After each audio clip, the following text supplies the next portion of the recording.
Saudi అరేబియాలో జరిగిన ఘోర రోడ్డు ప్రమాదంలో హైదరాబాద్కు చెందిన 18 మంది దుర్మరణం పాలయ్యారు. మృతులంతా మల్లేపల్లిలోని బజార్ ఘాట్ ప్రాంతానికి చెందిన వారుగా గుర్తించారు. మృతులుగా గుర్తించిన వారిలో రేష్మా బేగం, రహమత్ బి, షెహనాజ్ బేగం, గానియా బేగం, కదీర్ మహమ్మద్, మస్జూద్ మౌలానా, షోయబ్ మహమ్మద్, సోహెల్ మహమ్మద్, మస్తాన్ మహమ్మద్, పర్వీన్ బేగం, జకియా బేగం, షాకత్ బేగం, ఫర్హీన్ బేగం, జహాన్ బేగం, మహమ్మద్ మంజూర్, మహమ్మద్ అతీత్తో పాటు మరో ఇద్దరు ఉన్నట్లు సమాచారం. మృతులంతా 2 కుటుంబాలకు చెందిన వారే. ఒకే కుటుంబానికి చెందిన 8 మంది, మరో కుటుంబానికి చెందిన 7 ఉన్నారు. 8 మందిలో మహమ్మద్ అబ్దుల్ షోయబ్ అనే యువకుడు ప్రాణాలతో బయటపడ్డాడు. ప్రస్తుతం యువకుడు హాస్పిటల్లో చికిత్స పొందుతున్నాడు. మిగిలిన 7 చనిపోయినట్లుగా గుర్తించారు. అలాగే మరో కుటుంబానికి చెందిన 7 కూడా ఈ ప్రమాదంలో ప్రాణాలు కోల్పోయారు. వారికి సంబంధించి ఎలాంటి సమాచారం అందకపోవడంతో చనిపోయినట్లుగా కుటుంబ సభ్యులు భావిస్తున్నారు. ఘటన జరిగిన దగ్గర నుంచి ఆ 7 అందుబాటులో లేకుండా పోయారు. నవంబర్ 9న ట్రావెల్స్ నుంచి 20 మంది ఫ్లై జోన్ నుంచి మరో 24 మంది మక్కాకు బయలుదేరి వెళ్లారు. మక్కాలో దర్శనం తర్వాత మదీనాకు 40 మంది బయలుదేరగా 4 మాత్రమే మక్కాలో ఉండిపోయారు. ఇక ఈ ప్రమాదంలో ఒకరు ప్రాణాలతో బయటపడగా మిగిలిన 39 మంది చనిపోయినట్లుగా కుటుంబ సభ్యులు భావిస్తున్నారు. యాత్ర విజయవంతంగా పూర్తి చేసుకొని తిరుగు ప్రయాణంలో మదీనాకు వెళ్తున్నటువంటి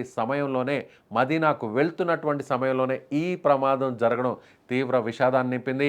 మదీనాకు 25 కిలోమీటర్ల దూరంలో బస్సును డీజిల్ ట్యాంకర్ ఢీకొట్టడంతో ఈ ఘోరం చోటు చేసుకుంది. బస్సు డీజిల్ ట్యాంకర్ ఢీకొనడంతో ఈ భయంకరమైన ప్రమాదం జరిగింది.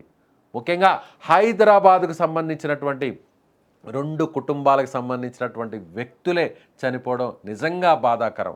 హైదరాబాద్కు సంబంధించినటువంటి 2 కుటుంబాల్లో 8 మంది ఒకే కుటుంబానికి సంబంధించినటువంటి కొంతమంది, అలాగే మరో కుటుంబానికి సంబంధించినటువంటి 7 మంది. 8 మందిలో షోయబ్ అనేటువంటి వ్యక్తి ప్రాణాలతో బయటపడ్డాడు. మిగిలినటువంటి 7 మంది అక్కడ సజీవ దహనమయ్యారు. మిగిలినటువంటి మరో కుటుంబంలో కూడా 7 మంది కూడా ఆ మంటల్లో కాలి బూడిదయ్యారు.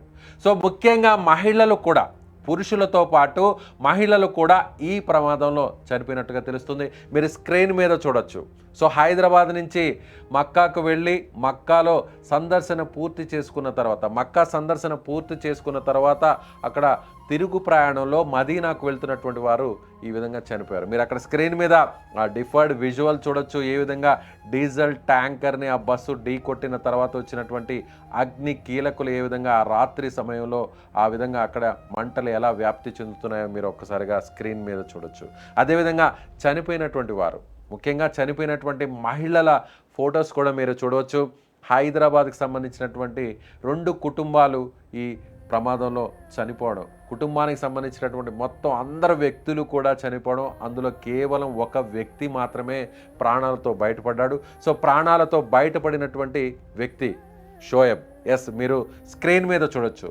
ప్రమాదంలో స్వల్ప గాయాలతో బయటపడినటువంటి షోయబ్ ఒకే కుటుంబానికి సంబంధించినటువంటి 8 మంది వెళితే అందులో షోయబ్ ఒక్కడే ప్రాణాలతో బయటపడ్డాడు. మిగిలినటువంటి 7 మంది కూడా చనిపోయారు.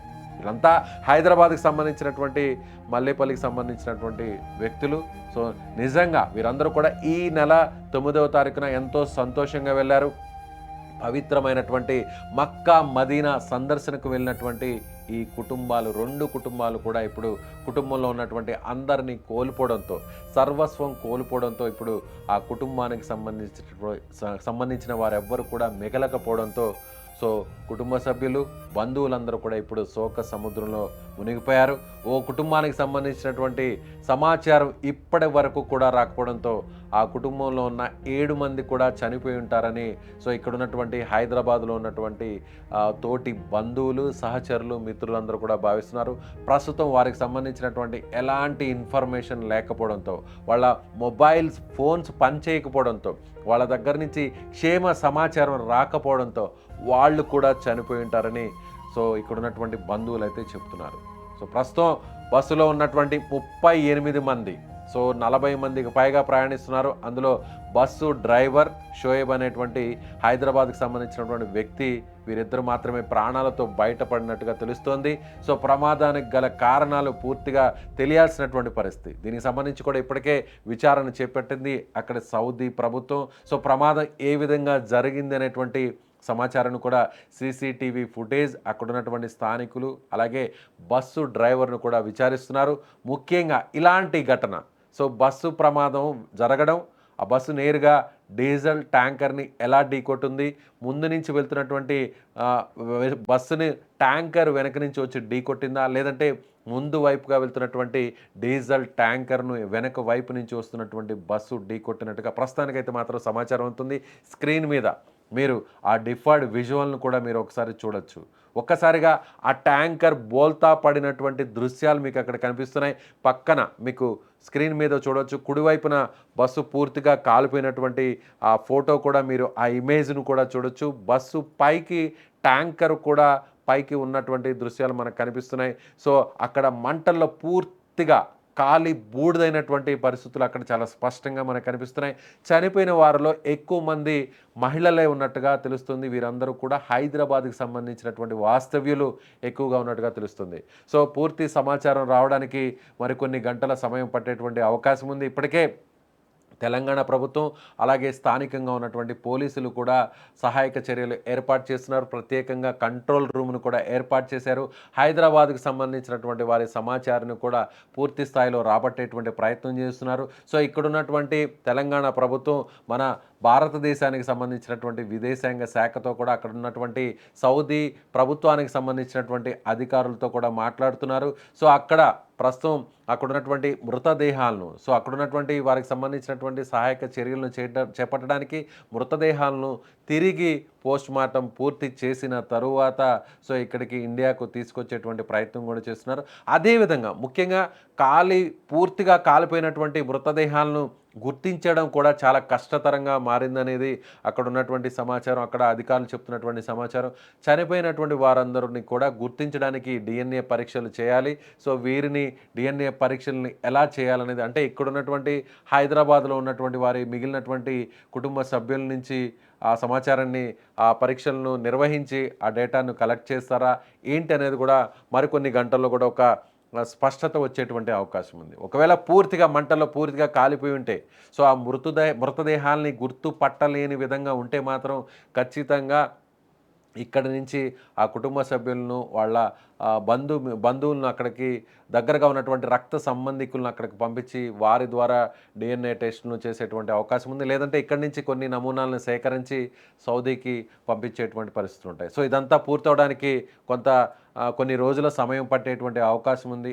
ఆ తర్వాతే అక్కడ ఉన్నటువంటి వారి సంబంధించిన మృతదేహాలను ఇండియాకు, ఆ తర్వాత హైదరాబాద్కు తీసుకొచ్చేటువంటి అవకాశం ఉంది. లేదంటే అక్కడే ఖననం చేస్తారనేది కూడా ఒక క్లారిటీ రావట్లేదు. సో ప్రస్తుతానికైతే మాత్రం ప్రమాదానికి సంబంధించినటువంటి కొంత సమాచారాన్ని మాత్రమే అక్కడ ఉన్నటువంటి అధికారులు వివరించారు. చనిపోయినటువంటి వారి పేర్లను, వారికి సంబంధించినటువంటి వివరాలను కూడా తెలియజేశారు.